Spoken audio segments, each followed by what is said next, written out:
Welcome back to the Writer's Workshop. In our last episode, we went over setting up your manuscript for the beginning processes of formatting for ebook. Now, we're going to dive back in and get started on setting up any images, journal entries, or special notes for your characters. So, let's get started.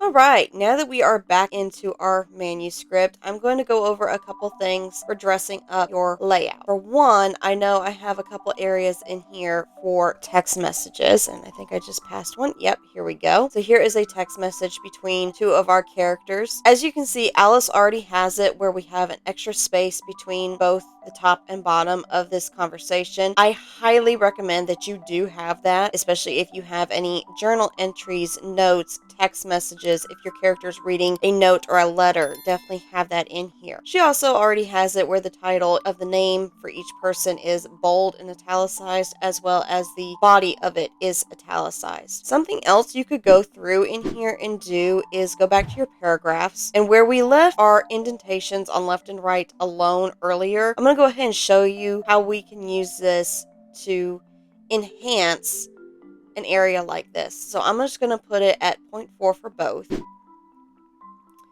And you can see here, it went ahead and scrunched things up from both the left and the right side, allowing it to be more, almost like viewing a real text message. You can even up that a little bit more. Let's just, really punch it in to see how much that stands out against the rest of your manuscript. Now for us, Alice likes it the way she had it, so I'm just going to put that back. Another thing that I want to go over with you is adding in any images. Now this can work for any of your chapter headings if you have chapter art. For us in the Texas Vampire Ranger series, we just have the scene break art. So I'm going to come over to my scene breaks. Again, we've already went through the process of making sure that this was centered. And from here, I already have an image saved on my desktop and in my working folder of the image we want as our little scene break. Now, it is very important that you make sure that this is a black and white photo. If you do not have a black and white photo already, pop this open here real quick and show you how to convert any photo into a black and white. So for starters, you would make a duplicate of photo that you're working with. Always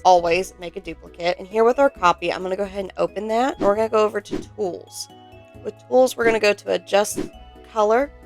Come all the way down to saturation. This is going to go ahead and remove the color from your image. And go ahead and save that. And you now have a black and white image to use within your book. This is going to work with any image that you use. So if you have an author picture like that, I would use for ours. As you can see, I already have an author picture, so I don't need to keep this one. And our little scene break art here is already in black and white. So to insert your image, you're going to come up to the area that you want it. I'm going to go ahead and highlight. Make sure that you are under Insert, Pictures, Pictures from File. And I am on my desk, working from my desktop today. So come over here and there is our cute little black and white photo. Now, obviously, when this first pops up, it is going to be too large. So it's going to be up to us to make sure that it is in the right area. And I'm going to bump that back down to its place where it needs to be. Move that to the center.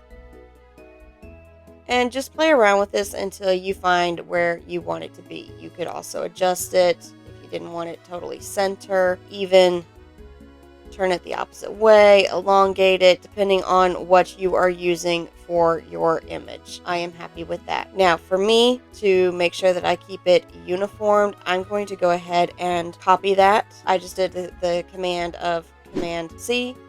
You would do Control C if you're on a PC, or you could simply just click on it and copy. Right click and copy.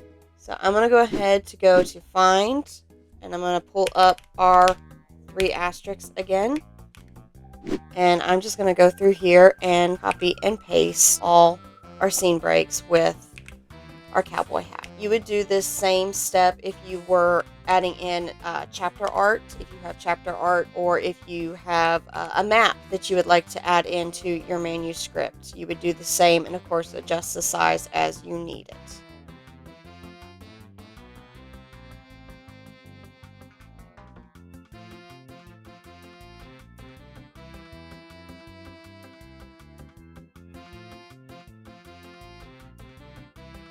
Alright, and we have placed all of our little scene break asterisks with our cowboy hat. Now, if you had a map that you wanted to put in the beginning of your book, let's say after your title page, you would do the same. You would come to right below the title page, add a couple spaces, go back to your insert, pictures, and picture from file. I'm just going to use the cowboy hat again as reference, and you would adjust this to where you wanted it. And you would have your map right there. And that is going to do it for this episode. Come back for the next installment where we will be going over adding both front and back matter into our manuscript. And until next time, don't stop learning and never stop dreaming.